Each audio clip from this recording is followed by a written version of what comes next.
This method measures changes in light transmission of leaves as a proxy for chloroplast movement, which influences light absorption of leaves to different degrees depending on species, environment, and mutations.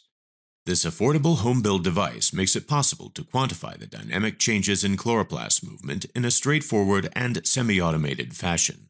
The data complement microscopy studies.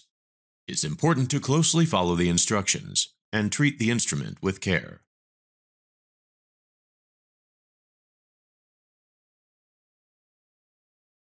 To begin, connect the transmission device to a stable power source, and press the power switch of the device to reset the instrument. Next, connect the iPad to a stable power source. Press the home screen button to activate the screen, and enter the passcode to log in.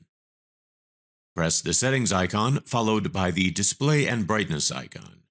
Next, press the auto lock, and select Never to ensure that the screen stays on permanently, so that the program will run without any interruption.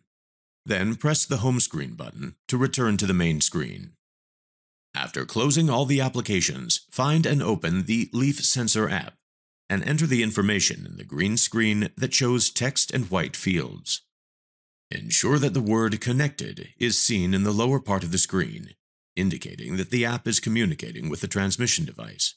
If the message Add a fruit not found appears, check that the device is plugged in and press the Start button on the device again.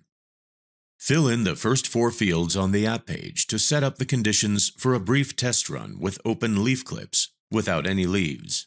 Start with naming the experiment.